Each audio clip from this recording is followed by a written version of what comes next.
देखिए आज का जो हमारा टॉपिक है वो है हमारा सिंपल क्यू।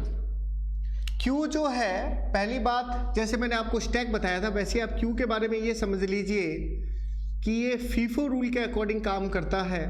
मतलब इसका होता है फर्स्ट इन फर्स्ट आउट, मतलब जो सबसे पहले आएगा उसको ही पहले हम डिलीट करेंगे। इसका मतलब अगर हम क्यू की बात करते हैं तो जैसे मैंने आपको स्टैक के यूज बताए थे वैसे ही क्यू के यूज होते हैं।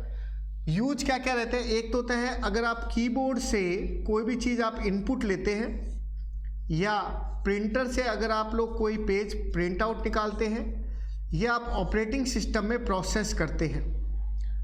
इसके अलावा जो नॉर्मल जो क्यू है वो भी आप लोग यूज करते हैं। क्यू विद लिंक लिस्ट भी आपका यूज होता है। कीबोर्ड से इनपुट का मीनिंग क्या है कि आप कीबोर्ड से 1 बाय 1 इनपुट होता है, जो बटन पहले प्रेस होगा वो पहले इनपुट होगा, 1 बाय 1 होगा, एक सीरीज में होता है। इसी तरह से प्रिंटर से अगर आप पेज आउट देते हैं तो जो पेज का आपका आपने लगा रखा है उसी ऑर्डर में प्रिंट करेगा। ऑपरेटिंग सिस्टम जो है वो लीफो कंसेप्ट भी प्रोसेसिंग के लिए यूज करता है, फीफो भी करता है, फर्स्ट इन फर्स्ट आउट। इसके अलावा क्यू जो है वो विद लिंक लिस्ट भी आप लोग यूज कर सकते हैं। अब बेसिक सी बात क्या है, विद लिंक लिस्ट हो गया आपका। बेसिक सी बात जो ये है कि क्यू के अंदर अगर आप वैल्यू की बात करते हैं तो क्यू भी एक कंसेप्ट है जिसको हम एरे के द्वारा भी बना सकते हैं और जिसे हम लिंक लिस्ट के द्वारा भी बना सकते हैं। अब आपको ये ध्यान रखना है कि जो सबसे पहली वैल्यू है उसको हम लोग बोलते हैं फ्रंट और जो सबसे लास्ट वैल्यू है उसको हम लोग बोलते हैं रियर। पहली पोजीशन आपकी फ्रंट कहलाएगी और लास्ट पोजीशन आपकी रियर कहलाएगी। अब एरे के कंसेप्ट में आपको यूज करना पड़ेगा। वही सेम बात मैं आपको बताऊंगा कि जैसे स्टैक था ना, स्टैक में आपके सबसे ऊपर वाली वैल्यू को डिलीट कर सकते थे, बीच में से वैल्यू को डिलीट नहीं करना होता, यही एडीटी कंसेप्ट है। इसी तरह से फीफो के अंदर क्या होगा, फर्स्ट इन फर्स्ट आउट, आगे से ही आपको वैल्यू डिलीट करनी पड़ेगी। जैसे अपने जो बिल जमा कराने की कोई लाइन है, कोई क्यू में हम लोग लगे हुए हैं, तो जो व्यक्ति सबसे आगे लगा हुआ है वही सबसे पहले रिमूव होगा, वही सबसे पहले मूव करके जाएगा, और जो व्यक्ति सबसे लास्ट पे लगा हुआ है वो आपका क्या कहलाएगा, रियर कहलाएगा। बीच में इंसर्ट और डिलीट का कार्य नहीं हो सकता। अगर ये बात आपको समझ में आ गई है तो अब आप ये समझ लीजिए कि क्यू जो है वो सिंपल क्यू भी होती है, डबल एंडेड क्यू भी होती है, सर्कुलर क्यू भी होती है, प्रायोरिटी क्यू भी होती है। आज मैं आपको बेसिक क्यू के ऑपरेशन आपको बता रहा हूँ। प्रिमिटिव ऑपरेशन, तो पहला जो ऑपरेशन है वो आपका होता है इंसर्ट। मतलब अगर आप वैल्यू को इंसर्ट करते हैं उसकी मैं एल्गो आपको बताऊंगा। तो पहले डायग्राम से आप देखें कि सबसे पहली जो चीज़ है कि क्यू शुरू में खाली होता है। क्यू शुरू में खाली है तो ना तो आपका फ्रंट है ना आपकी रियर पोजीशन है। इट मीन्स क्या हुआ कि आपका फ्रंट भी -1 है और रियर भी -1 है। मैं आपको जैसा बोल रहा हूँ, ना तो फ्रंट है आपके पास में ना आपके पास रियर है। अब इसी तरह से जब आप पहली बार वैल्यू को इंसर्ट करेंगे तो यही आपका फ्रंट होगा, यही आपका रियर होगा। मतलब जो भी कतार में सबसे पहली पोजीशन पे लगा हुआ है वही आपका फ्रंट है, वही रियर है, क्योंकि एक ही वैल्यू है। तो पहली वैल्यू एरे की पोजीशन के अकॉर्डिंग क्या हो जाएगी, 0 हो जाएगी। एफ मतलब फ्रंट ले रहा हूँ, आर मतलब रियर ले रहे हैं। अब जैसे कतार में आगे और व्यक्ति कोई जुड़ेगा तो 7 के बाद मान लो 6 आ गया, तो फ्रंट जो 0 पे था रियर भी 0 पे था, रियर 1 पे माना जाएगा। इसी तरह से और वैल्यू अगर आप जोड़ेंगे 7 6 3 आपने जोड़ा तो फ्रंट तो आपका 0 पे रहेगा और रियर आपका 2 पे आ जाएगा। इट मीन्स आपको पता लग रहा है कि आपका रियर लगातार बढ़ रहा है। कब तक बढ़ेगा, जब तक उसका साइज ना आ जाए। सिंपल सी बात है। तो अगर इसकी एल्गो मैं लिखूं तो इसकी एल्गो क्या लिखी जाएगी, तो मैं स्टेप 1 आपको कहूँगा कि सबसे पहले आपने स्टार्ट किया।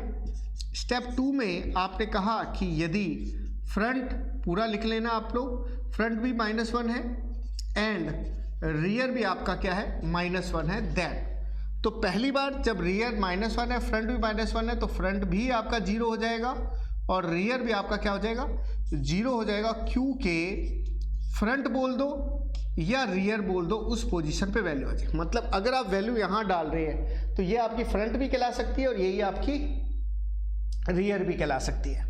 अब अगर हम लोग आगे बढ़े तो मैंने क्या कहा, अब रियर बढ़ेगा, तो रियर कब तक बढ़ेगा जी, ये बढ़ेगा साइज आने तक। तो स्टेप 3 आपने क्या लिखा, आपने कहा एल्स इफ रियर बढ़ेगा साइज आने तक देन क्या करें एल्गो के अंदर, तो मैंने कहा तब तक रियर पर वैल्यू आप इंसर्ट करते रहो और रियर में एक एक का इंक्रीमेंट भी करते रहो। और स्टेप 4 में क्या कह रहा हूं, मैंने कहा क्यू क्या हो गई आपकी, फुल हो गई। ये मैं आपको एल्गो बता रहा हूं, ना कि कोडिंग। अब मैं इसकी कोडिंग भी आपको लास्ट में तीनों स्टेप बताकर फिर इसकी कोडिंग दोबारा से हम लोग समझाएंगे। तो ये आपका डायग्राम हो गया, ये उसकी क्या हो गई, आपकी कोडिंग हो गई। डिलीशन के जो ऑपरेशन है क्यू का, उसमें आपको सबसे पहले एक क्यू मैं आपको बना देता हूं, जैसे कि मैंने इंसर्ट के एल्गो आपको बताई थी। उसके सेम अकॉर्डिंग आपके जो पहली पोजीशन है ये आपकी फ्रंट रहेगी, ये पोजीशन आपकी रियर कहेगी। आप एक तरह से समझे कि ये आपकी एक क्यू है। क्यू के अंदर जो व्यक्ति सबसे आगे खड़ा होगा, अगर वो बिल जमा करा के घर चला गया तो इट मीन्स मान के चलो कि वो फ्रंट नहीं है, उसके जस्ट पीछे जो लगा है वो आपका फ्रंट रहेगा। मतलब एरे की पोजीशन तो वही रहेगी लेकिन फ्रंट की पोजीशन भी चेंज हो जाएगी। इसका मतलब ये हुआ कि जब ये वैल्यू डिलीट हुई तो फ्रंट जहां 0 पे था वो फ्रंट अब आपका 7 के बाद, 7 तो आपका डिलीट हो गया, अब आपका फ्रंट कितने पे रहेगा, 1 पे, बाकी वैल्यू वहीं की वहीं रहेगी। अब आपका जो रियर था जैसे 0 1 2 3 आपका 3 पे था, 0 1 2 3। अब नेक्स्ट टाइम वापस से एक वैल्यू और डिलीट हुई तो मैं इसको कहता हूँ डिलीट। आपने वैल्यू करी 7, फ्रंट में एक का इंक्रीमेंट हुआ और फ्रंट आ गया आपका 1। अगली बार जब आपने वैल्यू को डिलीट करी तो जब जैसे ही आप ये वैल्यू डिलीट करेंगे अब आपका इससे अगले वाला फ्रंट कहलाएगा। कभी भी ये मत सोचना कि जब वैल्यू डिलीट कर रहे हैं तो हमारे दिमाग में रहता है कि माइनस माइनस चीज़ कोई होनी चाहिए या वैल्यू हटनी चाहिए, वो होना कोई ज़रूरी नहीं है। तो आपने क्या कहा कि जैसे ही ये वैल्यू डिलीट होगी तो फ्रंट 1 से 2 हो गया, जैसे ये डिलीट हुआ फिर आपका फ्रंट हो जाएगा 8। इसका मतलब जो आपका फ्रंट था वही 3 पोजीशन और रियर भी 3 पोजीशन, लास्ट में ये भी डिलीट हो जाएगी। और जैसे ये डिलीट होगी क्यू आपका क्या हो जाएगा, खाली हो जाएगा। तो आपने क्या देखा, यहाँ फ्रंट आपका 1 हो गया, यहाँ आपका फ्रंट 2 हो गया, यहाँ आपका फ्रंट 3 हो गया, यहाँ आपने डिलीट करी 6 को, यहाँ आपने डिलीट किया 3 को, यहाँ आपने डिलीट किया 8 को। अब मैं इसके एल्गो आपको बताता हूँ। एल्गो का अगर आप लोग डिस्कशन करें तो आप ये इस तरह से समझें कि जैसे सबसे पहले आपने लिखा स्टेप 1, मैंने कहा स्टार्ट से शुरू हो रही है आपकी कोडिंग। स्टेप 2 के लिए आपने बात करी, स्टेप 2 आपने लिया तो स्टेप 2 में आपने कहा कि फ्रंट बढ़ रहा है। कब तक बढ़ रहा है, जब तक रियर ना आ जाए। ये मत सोचना है कि फ्रंट डिलीट करता करता आपका लास्ट पोजीशन तक जाएगा, फ्रंट केवल रियर तक ही डिलीट करेगा। इसका मतलब आपने क्या लिखा, आपने लिखा if front less than equals to rear then, तो आपकी वैल्यू डिलीट होगी। वैल्यू जब डिलीट होगी तो क्यू फ्रंट पोजीशन की जो भी वैल्यू आप वैल्यू में डालेंगे और आप एक मैसेज दे देंगे, क्योंकि ये एल्गो है तो आपने लिखा डिलीट वैल्यू, उस वैल्यू को आप क्या कर देंगे, डिलीट कर देंगे। इसके बाद में नेक्स्ट स्टेप लेते हैं, स्टेप आपका हो जाएगा 3 नंबर स्टेप। अब आपने कहा कि ऐसे करते करते आपकी जब आप डिलीट करोगे तब तब फ्रंट में भी इंक्रीमेंट होगा।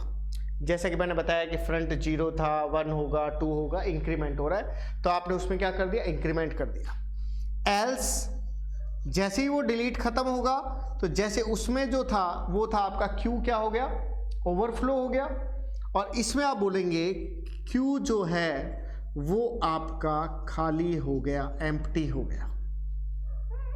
इसके बाद में हम लोग जैसे एल्गो में करते हैं एंड इफ लगाएंगे और स्टेप 4 जो है वो आपका हो जाएगा एंड का। तो ये प्रोसेस आपका हो गया डिलीशन का, और इसी चीज़ को हम लोग कोडिंग में कन्वर्ट करके देखेंगे। अब अगर हम लोग बात करते हैं क्यू के थर्ड ऑपरेशन की, तो क्यू का जो थर्ड ऑपरेशन है वो है ट्रैवर्सिंग। ट्रैवर्सिंग का मतलब होता है डिस्प्ले करना वैल्यू को। कैसे डिस्प्ले की जाएगी, सिंपल सी बात है, आपका फ्रंट कहाँ पर है, आपका रियर कहाँ पर है, वहाँ से वहाँ तक की वैल्यू को प्रिंट करा दो। तभी, क्योंकि इसमें लॉजिकल डिलीशन है। कई बार आपका फ्रंट जो है वो हो सकता है कि यहाँ पर हो और रियर यहाँ पर हो, तो यहाँ से यहाँ तक प्रिंट होगा, क्योंकि वैल्यू वहाँ पर डिलीट नहीं होती, वैल्यू मूव भी नहीं करती। तो अब आपको एक इतनी सी बेसिक सी बात आपको समझ में आ गई होगी, मैं बोल के बता देता हूँ, जिसको आप एल्गो भी मान सकते हैं कि आई बराबर 1 से ना शुरू होके फ्रंट से शुरू होगा, और आपका आई जो है वो रियर तक चलेगा प्रिंट होने के लिए, और आई आपका प्लस प्लस होता रहेगा। जैसे जैसे आपका आई बदलेगा वैसे वैसे आप उसे, मैं कोडिंग के रूप में बता रहा हूँ इसको, %d_q_i करके आप उसको प्रिंट करवा लेंगे। और अगर C++ में अगर आप प्रिंट करवाते हैं तो आप लिख देंगे Cout_qi। ये आपका हो गया ट्रैवर्सिंग। अब इसको देखते हैं हम लोग कोडिंग के रूप में। कोडिंग में क्या होता है, अब अगर हम C में इसकी कोडिंग की अगर हम लोग बात करें तो आप ये समझे कि जैसे मैंने बताया था, चाहे तो आप फ्रंट भी -1 रख सकते थे, लेकिन फ्रंट को आपने 0 ले लिया, रियर को -1 रख लिया। अब आपने क्या किया, एक क्यू ले लिया 10 के साइज का, और आपने पूछा सबसे पहले printf, जिसको आप C++ में cout करके भी लिख सकते हैं। 1 का मतलब इंसर्ट हो गया, 2 का डिलीट हो गया, 3 का डिस्प्ले, 4 पे एग्जिट रख लिया आपने। डबल कोट्स को आपने यहाँ से शुरू करके यहाँ आपने डबल कोट्स लगा दिया। चॉइस मांगा, चॉइस में एक वेरिएबल का नाम ले लिया ch, C++ में C/ch हो जाएगा आपका। चॉइस अगर 1 है तो आपने वापस से वैल्यू पूछी, जिस वैल्यू को आप इंसर्ट करेंगे। आपने पूछा क्या फ्रंट शुरू में 0 है, रियर आपका -1 है, तो आपने कहा भाई दोनों के दोनों 0 बन जाए, और Q का जो फ्रंट पोजीशन है या Q की रियर पोजीशन पर वहाँ पे वैल्यू आ जाए। जैसे अभी मैंने एल्गो में आपको बताया था, रियर आपका 9 तक बढ़ेगा, क्योंकि एरे का साइज आपने 10 का लिया, प्लस प्लस रियर होगा, उस पोजीशन पे वैल्यू आती रहेगी। लास्ट में आप कहेंगे कि Q फुल हो गया है। चॉइस 2 पे आपने कहा कि फ्रंट रियर आने तक प्रिंट होगा, यहाँ पर आपने printf लिखा है, इसके बदले आप cout लिख सकते हैं कि डिलीटेड, और %d लगाने की जरूरत नहीं है। फिर वापस से एरो का symbol Q front plus plus, मतलब जैसे जैसे वैल्यू डिलीट होती जाएगी वैसे वैसे फ्रंट में इंक्रीमेंट होता जाएगा, और लास्ट में Q आपका खाली हो गया। इसी तरह से चॉइस 3 के अंदर फ्रंट से लेकर रियर तक आप वैल्यू को प्रिंट करेंगे, आई में इंक्रीमेंट होगा, आई आपका फ्रंट से स्टार्ट होगा, रियर तक चलेगा, जैसा कि अभी मैं ट्रैवर्सिंग में आपको बता रहा था, और चॉइस 4 में एग्जिट हो जाएगा, वाइल 1 के अंदर लूप लगातार चलता रहेगा। फिर बाहर कैसे आएगा, एग्जिट फंक्शन के कारण, और एग्जिट फंक्शन के ब्रैकेट में 0 लिखेंगे, ऊपर हेडर फाइल जो है वो आप यूज़ करेंगे stdlib। रन करके देख लेते हैं। रन किया आपने, साइज बड़ा कर लेते हैं। आपने सबसे पहले 1 प्रेस किया, वैल्यू डाली, 1 प्रेस किया, वैल्यू डाली, 1 प्रेस किया, वैल्यू डाली, 1 प्रेस किया, वैल्यू डाली, 1 प्रेस किया, वैल्यू डाली। अब आप लोग इसको डिस्प्ले कराएंगे 3। जैसे आपने डिस्प्ले कराया तो ये आपका वैल्यू नीचे नीचे 11, 22, 33, 44, 55 शो होगी। अगर मैं वैल्यू को डिलीट करना शुरू करूं तो मैंने कहा 2 डिलीट, 2 डिलीट, 2 डिलीट, 3 डिस्प्ले करके देख लेते हैं अभी क्या स्थिति है। नीचे करते हैं 40 और 55 रह गया। चलो इनको भी हम लोग डिलीट करते हैं, क्या मैसेज आता है क्या, 2 delete, 2 delete, 2 delete, Q empty हो गई। और लास्ट में बाहर आने के लिए आपने प्रेस किया 4, और ये हो गया आपका प्रोग्राम से एग्जिट। ये आपका था क्यू का बेसिक प्रोग्राम।